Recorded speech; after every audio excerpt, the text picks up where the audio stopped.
એક ગામની અંદર ત્રણ ભાઈઓ રહેતા હોય છે, પણ ત્રણ ભાઈની અંદર બે ભાઈ છે ને એ દુબળા પાતળા હોય છે, અને એક ભાઈ છે ને એ બહુ બોડી બિલ્ડર ને તાકાતવાર હોય છે.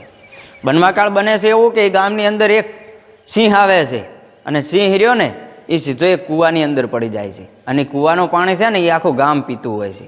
હવે સિંહ કૂવામાં પડી ગયો, સિંહ જીવતો છે, સિંહને કાઢવા માટે કોઈની હિંમત નથી કે કૂવાની અંદર ઉતરે. ગામ આખું ભેગું થાય છે અને એક નિર્ણય કરે છે કે ગામની અંદર જે બહાદુર માણસ છે, જે તાકાતવર માણસ છે ને, એને દોરડું બાંધીને કૂવાની અંદર ઉતારો, અને આ સિંહને એ ગમે તેમ કરીને બાંધીને બારો કાઢશે, અને આપણે બહારથી ખેંચી અને સિંહને બારો કાઢવાનો છે. તો ભાઈ ગામના લોકો ભેગા થયા અને આ ત્રણ ભાઈઓને વાત કરી કે ભાઈ તમારા ત્રણ ભાઈઓમાંથી એક ભાઈ બહુ તાકાતવર છે, એને કૂવાની અંદર ઉતારો અને આપણે કાઢો, નહીંતર પાણી નહીં પીએ તો પણ મરી જાય છે, અને વાઘ અંદર મરશે અને ઈર્યું પાણી પીશે તો પણ મરી જાય છે.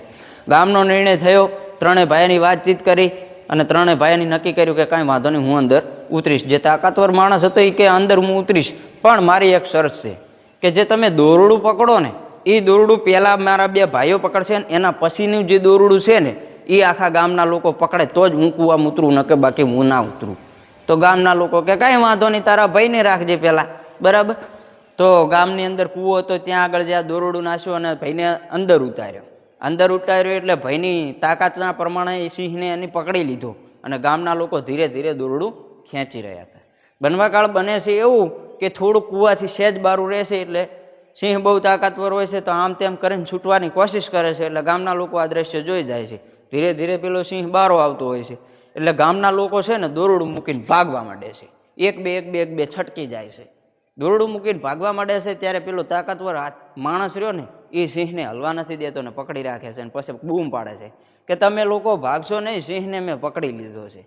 ત્યારે ગામના લોકો પાછું વળીને જોવે છે, ત્યારે એ સિંહને પકડેલો હોય છે.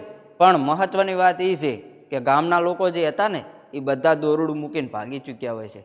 દોરડું ફક્ત એના બે ભાઈઓ છે ને એ જ પકડી રહ્યા હોય છે, અને એનો જીવ બચે છે. હવે તમે વિચાર કરો કે ગામના ભાગી ગયા, એમ ભાઈઓ પણ ભાગી ગયા હોત તો આ વ્યક્તિ કૂવાની અંદર સિંહને લઈને પડોત અને સિંહ આનો ફાડી ખાત. એટલે મિત્રો છે ને, ભાઈઓ ભેગા રહેવામાં બહુ મજા છે અને એકતા છે. અને જીવનની અંદર નથી કહેતા કે ભાઈઓનો વિશ્વાસ થાય બાકી બીજા કોઈનો વિશ્વાસ ન થાય. બાકી તમારું શું કહેવું એ ચોક્કસ કોમેન્ટમાં કહેજો. વિડીયો સારો લાગ્યો હોય તો લાઇક અને શેર કરી નાખજો. વધુ આવા વિડીયો જોવા માંગતા હોય તો અત્યારે જ એમબી રાવલને ફોલો કરી નાખો.